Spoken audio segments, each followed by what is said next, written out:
modèle chinois a pénétré l'Afrique entre les années 1960 et 2010, et donc pendant 50 ans, et maintenant il s'essouffle. Mais quels sont ses piliers? Quelle est sa force de ce modèle chinois qui a supplanté l'Europe, même si l'Europe en chiffres reste très présente? Et ce modèle chinois a cinq piliers, 5 éléments très forts.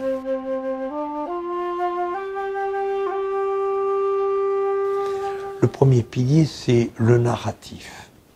Le discours que tiennent les Chinois aux chefs d'État africains et au peuple africain, c'est le même. C'est un discours tiers-mondiste des années 1960, 70 et qui marche toujours très bien. Et les Chinois disent: nous avons été très maltraités par les Occidentaux, comme vous, les Africains. Nos matières premières, notre économie a été brimée, comme vous, les Africains. Nous n'avons pas la place que nous devrions avoir dans les organisations internationales, comme vous, les Africains. Et donc, parce que nous avons été opprimés par les Européens et par les Occidentaux et les Américains, nous vous proposons une alliance pour transformer le monde.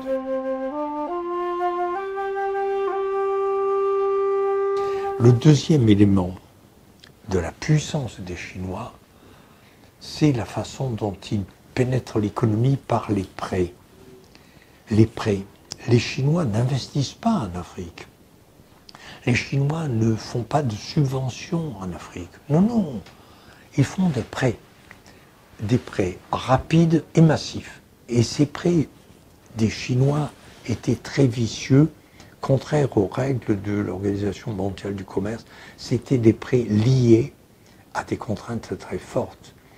Et en particulier, c'était le remboursement pouvait prendre des formes diverses, des contrats très opaques, lieu de corruption. Et donc ces prêts, ça a été un engouement des chefs d'État africains, mais maintenant arrive la période des remboursements. Et donc ces prêts ont conduit à un niveau d'endettement considérable des 365 milliards.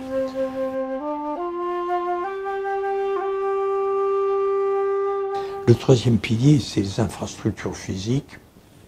Les Chinois, à côté du narratif, à côté des prêts, ils ont fait des infrastructures physiques. Et sans études préalables sur les dégâts de l'environnement, sans études de rentabilité, le cas le plus typique dont on parle beaucoup, c'est la ligne de chemin de fer entre Djibouti et Addis Abeba, pour désenclaver Addis Abeba. C'est 800 km qui auraient dû être électrifiés. On attend toujours et ça a été un fiasco.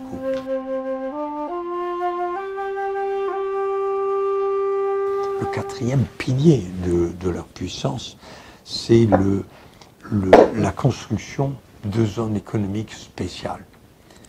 Et donc, si on veut des usines manufacturières très puissantes, il faut construire des zones qui soient des véritables clubs méditerranéens pour les entreprises. Leur donner tout ce qu'elles veulent.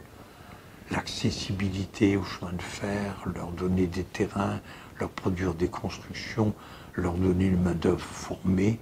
Et on va construire des zones sur la chimie, avec un lycée préparant à la chimie, des zones d'activité sur l'agriculture, avec un lycée agricole, des zones d'activité sur les nouvelles technologies, avec des lycées et des universités. Ils ont construit l'étude que j'ai menée sur les zones économiques spéciales chinoises.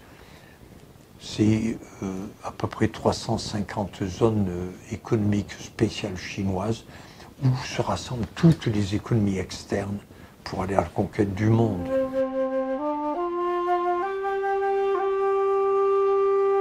Et puis le cinquième pilier de la pénétration, c'est la communication.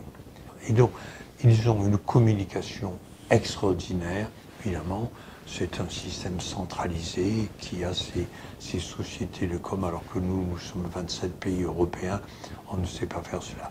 Mais ce modèle chinois, il s'essouffle parce que les pays africains sont endettés, les zones économiques marchent moins bien, parce que les Africains s'aperçoivent que ces zones sont plutôt réservées aux industries chinoises et pas aux industries africaines.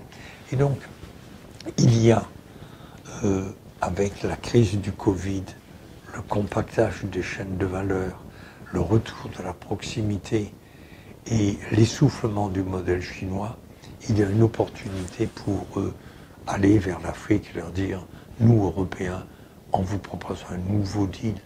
Et Jean-Claude Juncker appelle ça la nouvelle alliance. On vous propose une nouvelle alliance.